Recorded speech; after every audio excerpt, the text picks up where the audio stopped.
So every single thing on this planet was understood by them to contain an aspect, a principle of the one.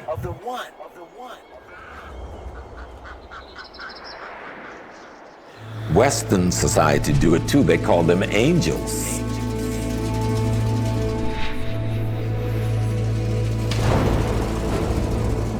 We know there's no people with wings flying around anywhere, but they have these people with wings that represents, you have Gabriel, you have Michael, and you have other angels that do different things. They represent different powers of God in our lives. And we use archetypical anthropomorphic symbols. And that's what the symbols in ancient Kemet is, with the different bird heads and animal symbols.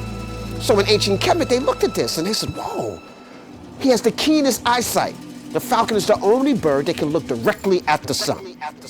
That's like looking at the face of the Creator, looking at the face of God. You know, supposedly you can't do that.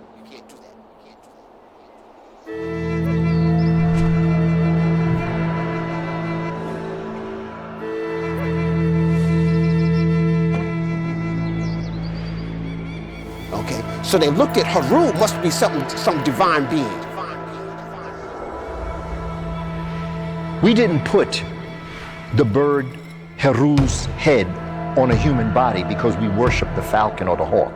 We put that on because we realized that the hawk, the falcon, the bird has a special God creator gift, and that's sight. They studied the falcon. They realized it's the fastest creature, the fastest animal on the planet Earth. The pelican falcon goes 200 miles per hour. Jet pilots and bombers are imitating the descent of a falcon as it tucks his wings in, as its arms come in. You can't hide. I can spot you under a leaf 2 miles away.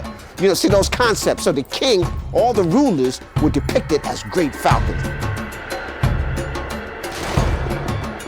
In fact, they're called Chimsu Haru, followers of Haru. Not because they wanted to be a bird, because they wanted to accent these dynamic characteristics. Now that happens with all of the animals. And so you see that back in ancient Kemet with the pharaohs being the embodiment of God.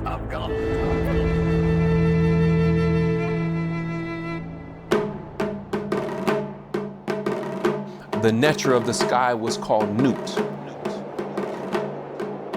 The nature of the Nile, of the waters, was called Hapi. The nature of the sun was called Ra. And so, for example, Asar, Aset, and Heru, those are examples of nature. We have Ma'at, we have Jehuti. Jehuti, the bird with the long beak. There's a bird called the Ibis bird that lives in Egypt, and it forages for worms in the shore of the ocean and the waters. And it looks like it's writing. It looks like it's scripting, you know, doing cursive writing. And so when they wanted to show people an example of what someone who is a writer, a recorder is, they use that bird as that symbol, and the people get it. The Ibis crane showing skillness, meditation, patience, intellect. So we use Jehuti as the Ibis crane.